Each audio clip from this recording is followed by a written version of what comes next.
back with the little book of flowers. So this was the first 2 pages, and I really enjoyed experimenting with the organza, so I'm going to do another flower today based on organza. But what I'm going to try and do today is decide whether organza is best used as a background, as I've done here, or whether you can actually use it for more details. So I think I'm going to do the back page, and I'm going to do a rose. So I've got some pinks. I don't have a red, unfortunately, but you get pink roses. And I'm going to try and cut individual petals and see if we can get it looking like a rose. It might not look like a rose, it might just look like a pretty pink flower. But can we use the organza as petals, individual petals, rather than just a background? So we will see. Just going to do roughly the same size petal shapes.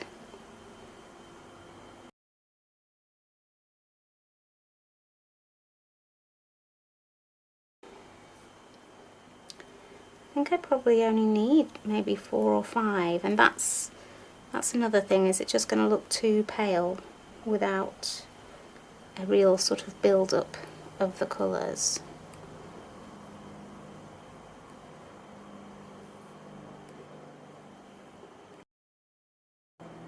We are also going to do a stem in green. I've got a nice green, and hopefully if we fray the edges, it probably won't look like individual thorns, but hopefully it'll sort of give the look of something a bit spiky.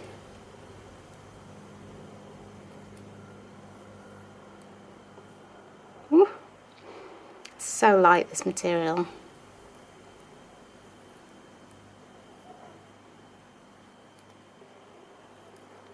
Okay, this is a small one. This is sort of a back petal, and then they're sort of layered up, aren't they?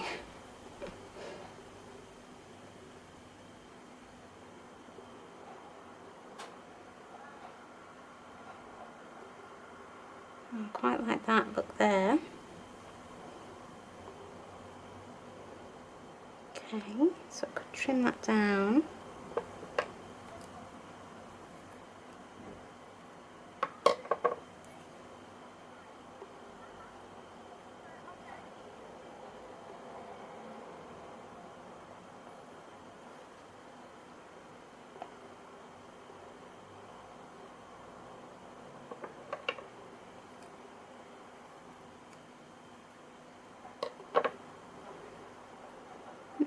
I quite like it. I mean, it's the embroidery and the stitching which is going to give it the real sort of shape. I'm just sort of wondering if it's worth trying. I think it is. I think I'm going to do the stem first, so it can sort of go up underneath the flower. So I've got this green.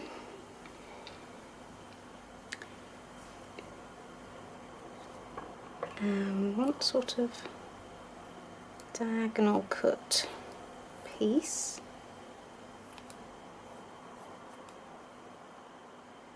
To sort of fray it the most. Quite narrow. I'm hoping half of this will be frayed. Let's see what we can do. So, oh yeah, that's frayed. So if you cut on a diagonal, which is the bias, it makes it easier to fray, and it gives it sort of a wrinkled look as well.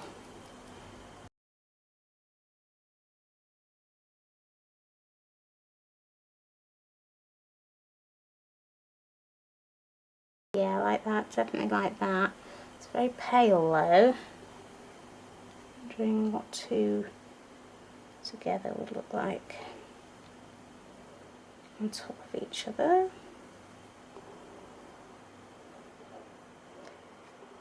Yeah, I might get a bit more colour, not too much though. Let's spray the other side. I might cut another bit and layer it up slightly.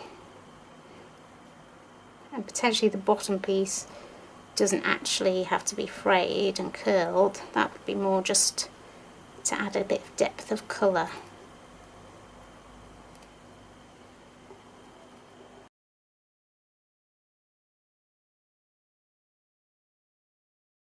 And then that sort of sewn over the top. Yep, I like that look, I think. A little bit long, but we'll trim that down. Let's see if we can do a couple of leaves in the same way. Now this is a plain piece of green, but there is some green in my rainbow piece. Got a rainbow piece that I got to get a mixture of colours rather than buying blue, a purple, a pink, a yellow, an orange sort of thing. So it's a bit yellowy actually. Towards the blue is green, so I'm going to try and get a couple of leaves out of this bit.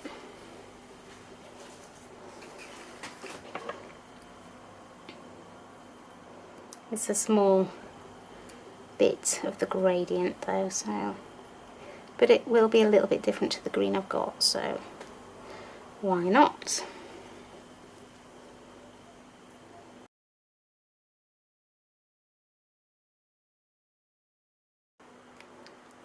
I'm not sure how much I've cut there on the bias, but we'll try and give it a bit of a move, a bit of a tweak. Yeah, that still works.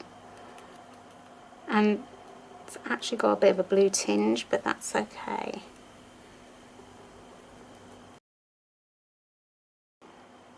So I think I'm just going to do one row of stitches down the middle to leave the edge sort of 3D almost.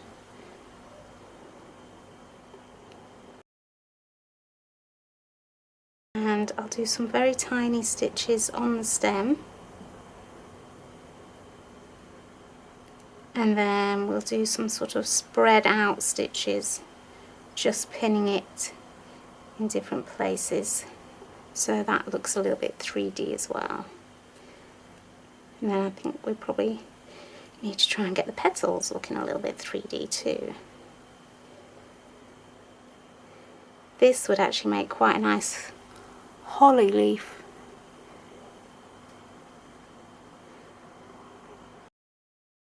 Okay, let's get these sewn on.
So here is the stem and the leaves.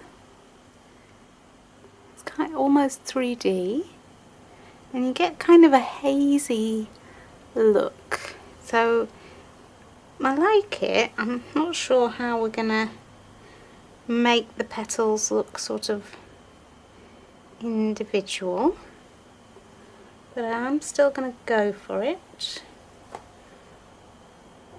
I think it'll be just a matter of the positioning of the stitches, really. So the hidden petals will only be stitched in the areas that you can see.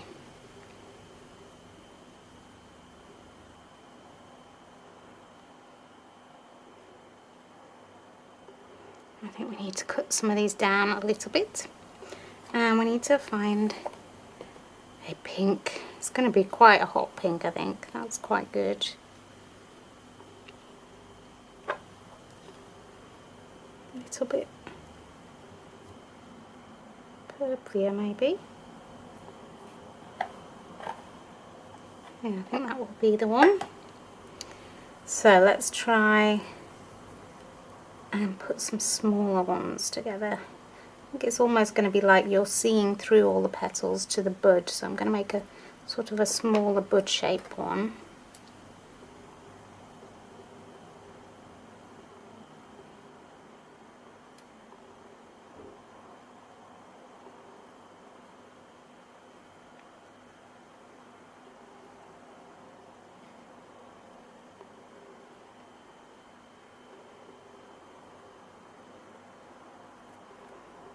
On the whole, just a little bit smaller, I think, than I was originally thinking about.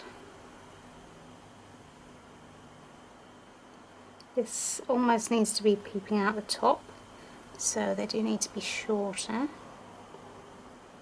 It's going to be sort of an impression of a rose. It's not going to be an accurate one, but hopefully you'll get the idea. Even if it actually just looks like a flower, I'll be happy enough.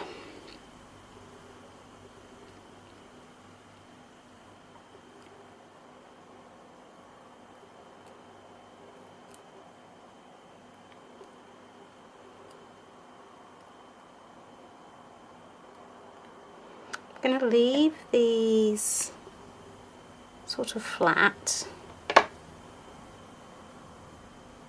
They are my inner sort of petals. I'm just going to point that one up.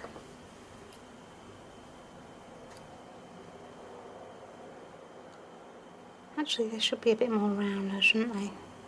Let's round them off a bit.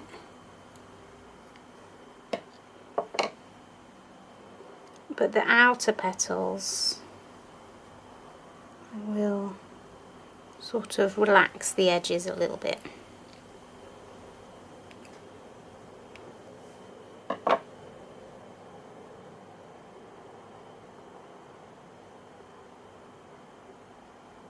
middle one becomes very pronounced.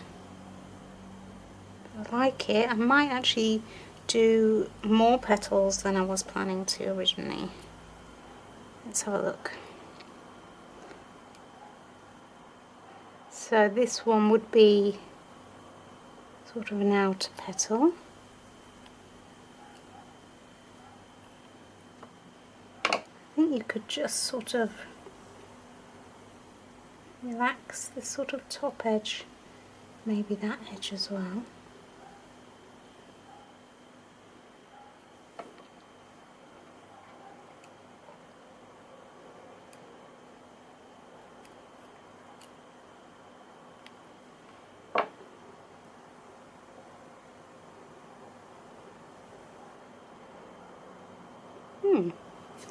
I rather like that, so it depends now on where to put all the stitches. Whether I should actually stitch each one individually, which was what I originally planned, or sort of try and stitch as is. Let's just try breaking up the edges of these.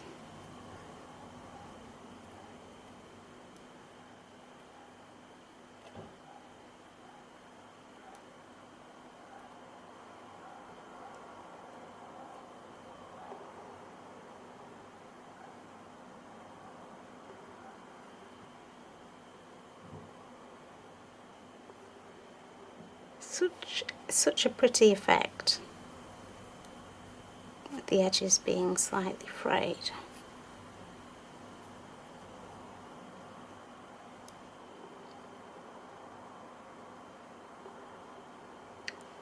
Yeah, I think I will just do the top two, and we'll sew the rest on kind of flat.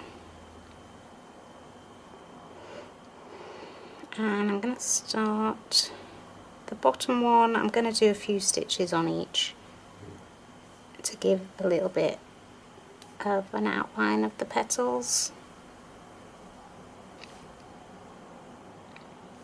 and then we'll decide about the top ones when I've done the rest.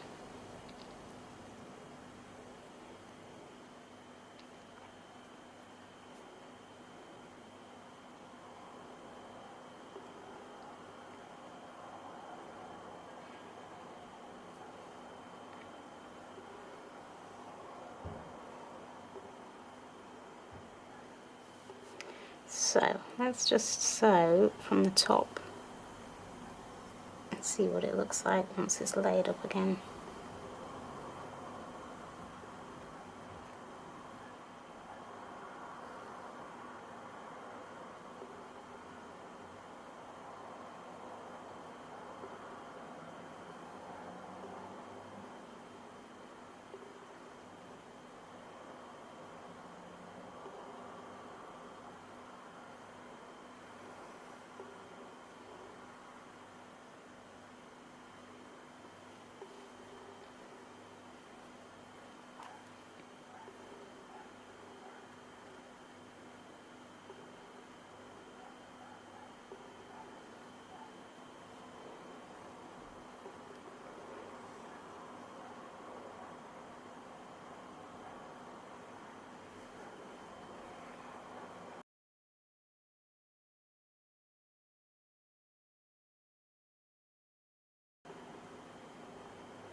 Right, I'm going to leave it threaded up because I just want to see if that looks a bit funny with it just the top done.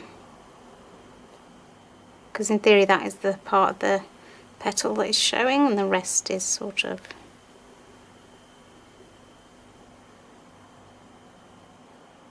I think we can sew all the way around. I think it'll give it definition. So I will sew on, and each petal will have a clear outline sort of thing, and that is what I thought originally. So we'll see how it looks.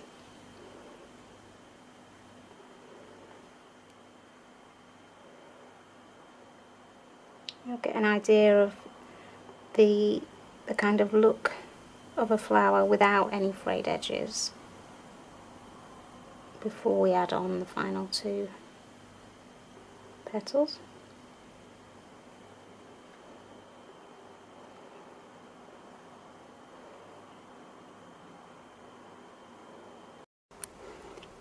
So that is sort of the rosebud sewn on. It works quite well. It's not quite in keeping with the sort of rougher look.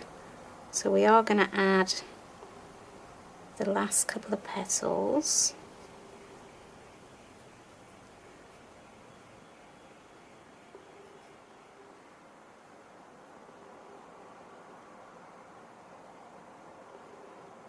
Which I'm not entirely sure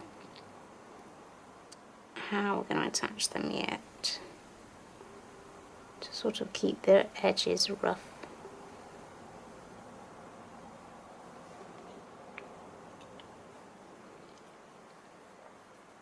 But keep them looking like the same flower. So I think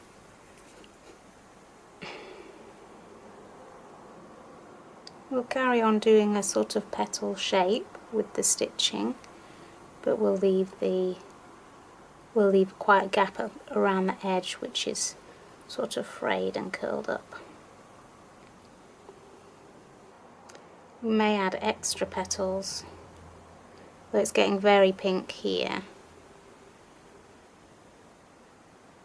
So I think I'm going to virtually just follow the line of the other stitches. We're not getting too many stitches, too many lines of stitches.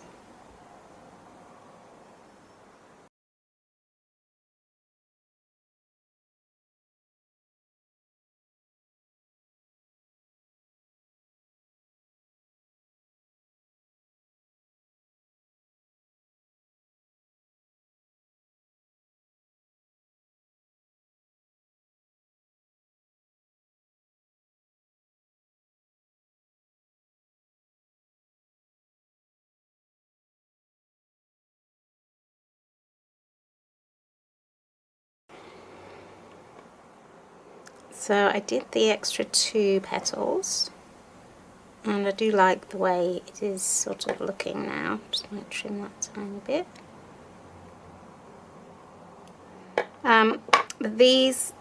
Always the top row of stitching looks very prominent, so I'm going to do one more layer over those 2 petals and just use the tiniest amount of stitching around the edge. So I'm going to switch to a single strand and just sort of sewing over previous stitches.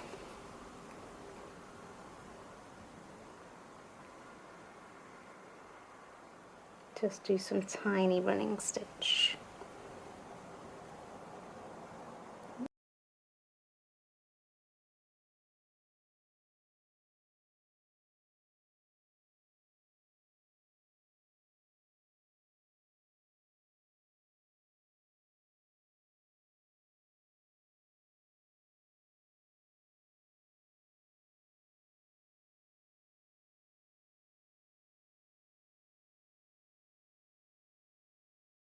It's a very sort of relaxed looking rose,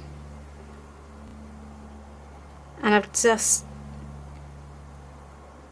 done sort of the bare minimum of stitching really, but the organza does do a lovely job of sort of lifting it, and got a very pretty picture.